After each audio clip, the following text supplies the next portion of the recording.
नमस्कार दोस्तों।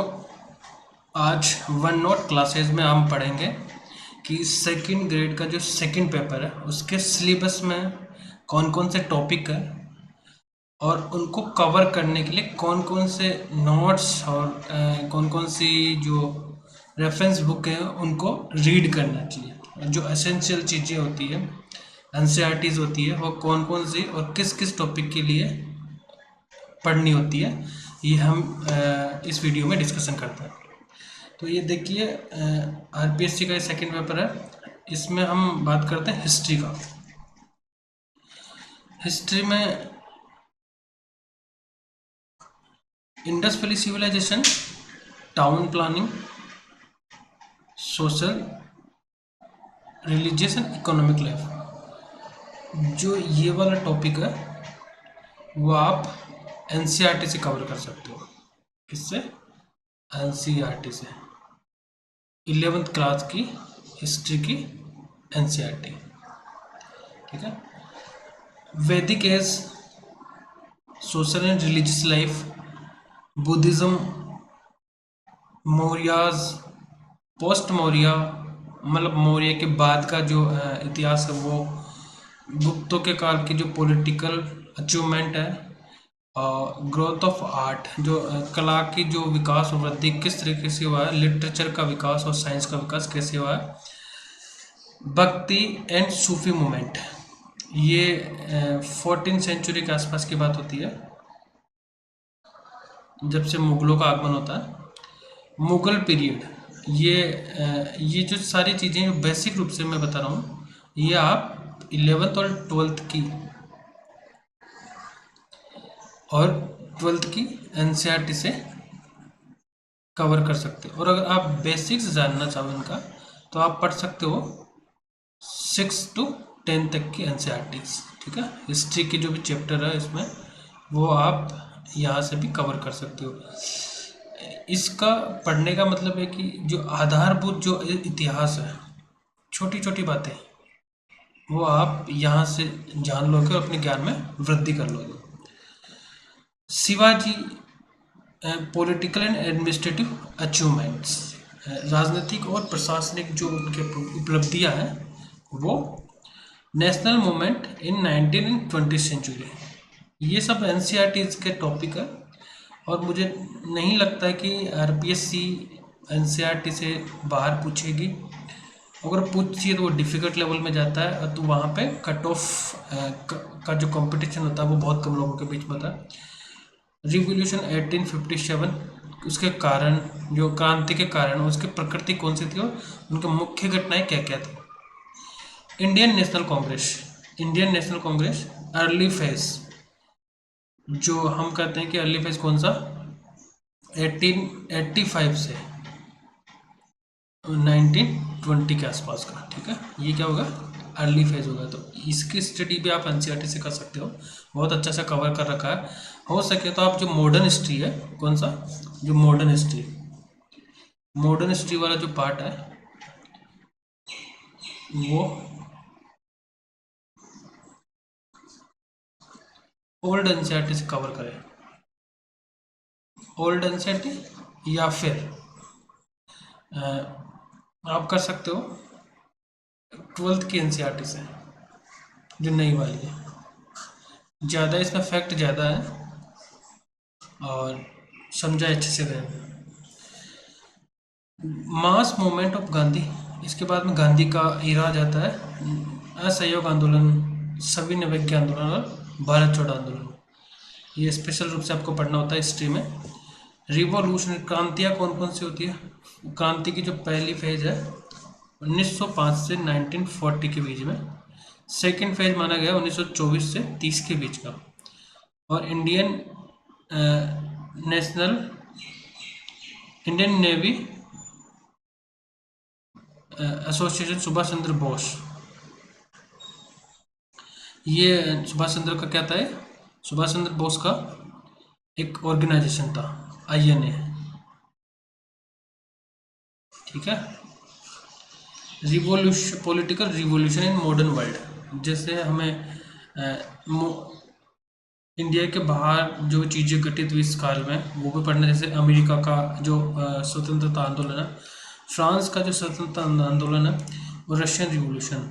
ये भी क्या है कि आप पढ़ सकते हो वर्ल्ड हिस्ट्री की एनसीईआरटी में। ठीक है, ये आप अच्छे से पढ़ोगे कौन सी में, 9th की एनसीईआरटी में। 9th की एनसीईआरटी की आती है एक समकालीन मतलब विश्व का इतिहास।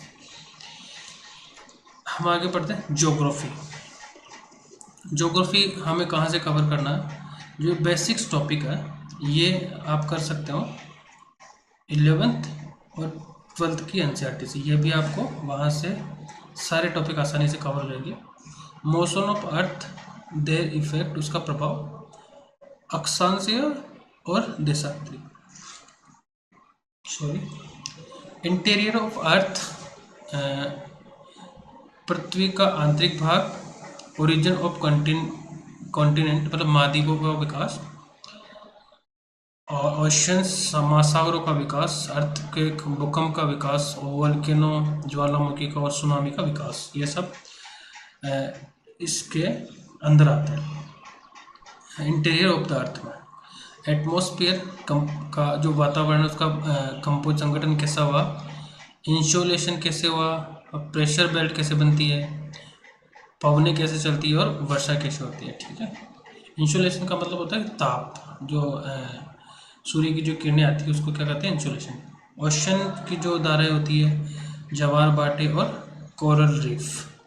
ठीक है, Indian physical features, climate, soil, natural vegetation, biodiversity, drainage, और type of agriculture and major crops, industries and population. ये जो टॉपिक है ये बहुत अच्छे से समझाया गया है एनसीईआरटीज में। इसको आप बहुत अच्छे से कर लोगे। या फिर इसके अलावा आप अगर जिस्ट पढ़ना चाहते हो तो महेश बर्णवाल का मिलता है मार्केट में, 6 to 12 का एक जिस्ट मिलता है उनके पास। ठीक है, जब सार, उसमें बहुत अच्छे से कवर किया गया सारे फैक्ट। तो ये वहाँ से भी आप शॉर्ट में अगर पढ़ना चाहो तो वहाँ से भी कवर कर सकते हो। राजस्थान का जो ज्योग्राफी है, Rajasthan physical features, climate, soil, natural vegetation, drainage, agriculture, minerals, industries and population, desertification. ये जो सारे जो पॉइंट है ये आप कर सकते हो लक्ष्य की बुक से, या फिर एक राजस्थान अध्ययन की एक बुक आती है ज्योग्राफी की, वो आती है 9th में, वो आप खरीद लेना। इसमें क्या है कि अच्छे से राजस्थान के जो नेचुरल जो भौतिक फीचर्स है, जलवायु है, मृदा है यहाँ की, नेचुरल वेजिटेशन, ड्रेनेज, नदियाँ, कृषि और खनिज, उद्योग, जनसंख्या और मरुस्थलीकरण, ये सब उसमें अच्छे से कवर किया गया है।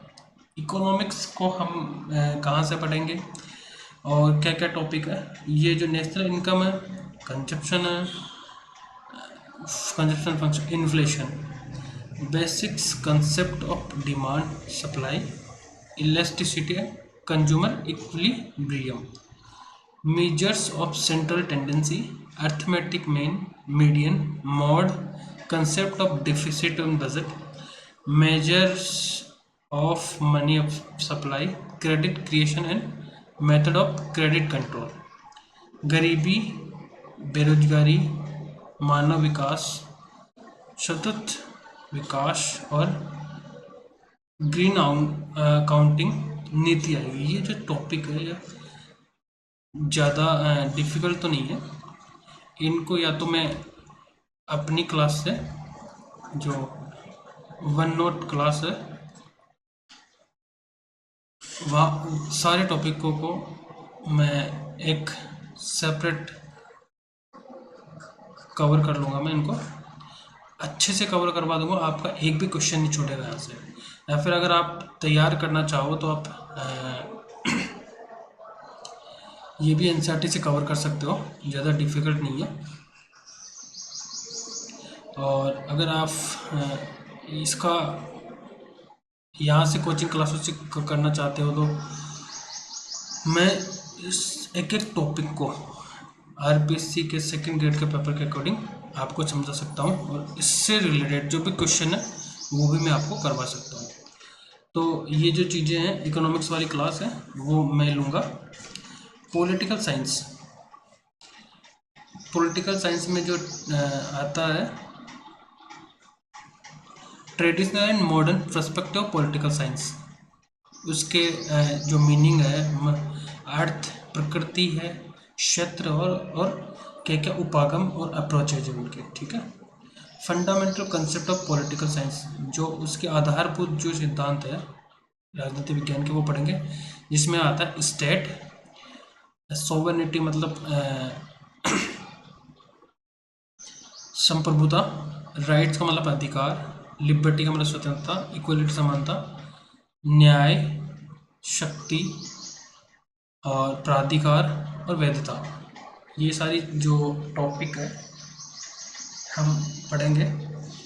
इंडियन कॉन्स्टिट्यूशन में क्या हो रहा है, making of Indian constitution, salient features, fundamental rights, fundamental duties, directive principle of state policy, amendments मतलब संशोधन प्रक्रिया और प्रमुख जो संशोधन किए गए, संघ, राज्य और जो स्वायत्त शासन जो लोकल बॉडी होती है उनको की जो विधायिका क्या विधायिका कैसे होती है, उनकी कार्यपालिका क्या काम करती है, जुडिशरी का क्या रोल होता है, Indian foreign policy and relation with neighbour state, मतलब ये भी हम अलग से डिस्कस करेंगे। ये वाला जो टॉपिक है ये हम वन नोट क्लासेस में कवर करेंगे, और बहुत अच्छे से मैं इसको समझाऊंगा, क्योंकि ये मेरा फेवरेट टॉपिक रहा है। और पॉलिटिकल साइंस से मैंने एमए की है, और इंटरनेशनल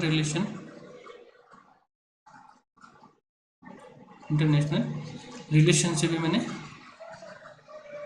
अलग से एमए की है। जेएनयू से मैंने, जवाहरलाल नेहरू यूनिवर्सिटी से मैंने एमए की है। तो मैं इस वाले जो ये वाला जो चैप्टर है इसमें, और प्रेजेंट में मेरी पीएचडी चल रही है जेएनयू से ही, और वो भी पॉलिटिकल साइंस के सब्जेक्ट में चल रही है।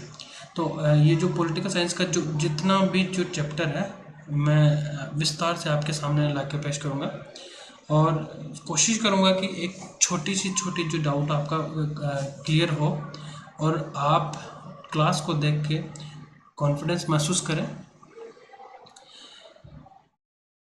ताकि आप एग्ज़ाम को अच्छे से डील कर पाएँ।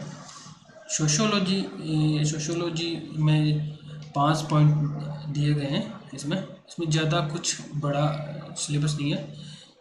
इसका मतलब समझना, प्रकृति क्या होती है और इसके दृष्टिकोण क्या क्या है, पर्सपेक्टिव सोशियोलॉजी के क्या, बेसिक कंसेप्ट में बात करना, सोसाइटी, सामाजिक ग्रुप, स्टेटस और उनकी भूमिका, और सामाजिक चेंज हो रहे हैं उनके बारे में बेसिक्स कंसेप्ट उनके पढ़ेंगे। कास्ट और क्लास, जाति और वर्ग, उसका मतलब उसके जो फीचर्स है वो, change in caste and class, current social problem, जो वर्तमान में जो सामाजिक जो समस्या है वो क्या है, जातिवाद, संप्रदायवाद, गरीबी, भ्रष्टाचार और एड्स, इसके बारे में हम सोशियोलॉजी में बात करेंगे। कंसेप्ट ऑफ वर्ण, आश्रम, धर्म क्या होता है, पुरुषार्थ क्या होता है, शादी क्या होती है, फैमिली क्या होती है, ठीक है। तो ये जो 5 पॉइंट में बताया गया सोशियोलॉजी के जो टॉपिक, ये भी हम अपनी क्लासों में कवर करेंगे वन नोट क्लास में। तो इसको देखते देखते आप क्या करना, एक सब्सक्राइब मार देना, ताकि मैं इससे मोटिवेट हूँ और अच्छे वीडियो सेकंड ग्रेड से रिलेटेड फ्री में आपके लिए ला सकूँ। शिक्षा को लोगों तक पहुँचाना मेरा काम है। पब्लिक एडमिनिस्ट्रेशन मतलब लोक प्रशासन। इसका अर्थ क्या है, प्रकृति क्या है, क्षेत्र क्या है, महत्व क्या है, और इवोल्यूशन ऑफ पब्लिक, इसका जो मूल्यांकन किया गया है अलग अलग स्कॉलर्स के द्वारा, वो क्या किया गया है। थियरी पढ़ेंगे, उसके सिद्धांत पढ़ेंगे, उनके प्रिंसिपल्स ऑफ पब्लिक एडमिनिस्ट्रेशन, प्रशासनिक व्यवहार, डिसीजन मेकिंग, प्रशासनिक व्यवहार में आता है डिसीजन मेकिंग, निर्णय निर्माण, नेतृत्व, संचार और प्रेरणा, अभिप्रेरणा। Administration reform in India with special reference to first and second, मतलब जो प्रशासनिक सुधार किया गया है उसके बारे में जो कमीशन आया था, फर्स्ट और सेकंड कमीशन के बारे में पढ़ेंगे। रिड्रेसल ऑफ सिटीजन ग्रीवेंसेस, जो नागरिकों की जो समस्या का जो समाधान है वो कौन करता है और किन माध्यमों से होता है, वो हम इसमें पढ़ते हैं। ठीक है, जो कौन कौन करता है, लोकपाल करता है, लोकायुक्त करता है, और आरटीआई के तहत ग्रीवांसेस मतलब शिकायतों का समाधान करता है। फिलोसॉफी में जो टॉपिक दिए गए हैं वो हैं बेसिक फिलोसॉफी ऑफ वेदा और उपनिषद, और वेदों को हम पढ़ेंगे निष्काम कर्मा ऑफ गीता। सत्यनिष्ठा perspective concept of Jainism, Buddhism, Gandhi और बुद्ध और जैन के जो कंसेप्ट है सत्यनिष्ठा से रिलेटेड, वो हम इसमें फिलोसॉफी पढ़ेंगे। इसके अलावा पढ़ेंगे जो सुकरात का तरीका है और कार्टेशियन मेथड, इसमें पढ़ेंगे। हीडोनिज्म पढ़ेंगे, उपयोगितावाद पढ़ेंगे, कांट की जो सत्यनिष्ठा वो पढ़ेंगे, freedom will, theories of punishment. ठीक है, ये जो फिलोसफी के जो टॉपिक है, 4 टॉपिक, ये भी हम अपनी जो वन नोट क्लासेज हैं उसमें विस्तार से चर्चा करेंगे। ठीक है, अब टीचिंग मेथड की बात करते हैं। टीचिंग मेथड में क्या होता है, एसएस के टीचिंग मेथड में उसका कंसेप्ट, प्रकृति, scope of social science, general and specific objective. इसमें क्या होता है, जो ब्लूम की जो टेक्नोनॉमी है, जो टीचर सोशल साइंस से रिलेटेड, वो हम स्टडी करेंगे। Concept of correlation and it's type in context of relationship with other school subjects. ये जो टॉपिक है कोरिलेशन, सहसंबंधता, और इसके जो प्रकार किसके संदर्भ में पढ़ेंगे हम, स्कूल्स के जो सब्जेक्ट है, अलग स्कूल के सब्जेक्ट होते हैं, जैसे कि साइंस का है, इंग्लिश क्या कहता है, भाषा क्या कहती है, उसके संबंध में हम सोशल साइंस के टीचिंग मेथड पढ़ेंगे। Method and techniques of social science, project problem solving कैसे करते हैं, सोशल रिसाइटेशन क्या होता है, फील्ड ट्रिप क्या होती है, और ब्रेन स्टॉर्मिंग क्या होती है, ये हम इसमें पढ़ेंगे टीचिंग मेथड में। इंस्ट्रक्शन सपोर्ट मटेरियल, इसमें क्या होता है, जो इंस्ट्रक्शन सपोर्ट मटेरियल होता है उसमें audio visual material in social science teaching. Quality and role of social science teacher, social science के जो टीचर होते हैं उसकी क्या क्वालिटी होती है, उसकी क्या भूमिका होती है, ये हम इसमें पढ़ेंगे। ठीक है, concept and principle of curriculum, जो करिकुलम होता है, पाठ्यक्रम होता है, उसके अवधारणा और उसके सिद्धांत क्या क्या होते हैं। National curriculum framework, national curriculum framework, national 2005 with reference to social science. Planning of teaching, जो टीचिंग की जो योजना है, unit, daily lesson plan, tool, techniques of evolution, various type of questions, जैसे ऐसे टाइप के जो क्वेश्चन हैं, शॉर्ट टाइप के जो क्वेश्चन होते हैं, ऑब्जेक्टिव टाइप के जो क्वेश्चन होते हैं। Blueprint, preparation of achievement test. तो ये सब जो पॉइंट है ये हैं टीचिंग मेथड, ये भी हम वन नोट क्लास में कवर करेंगे।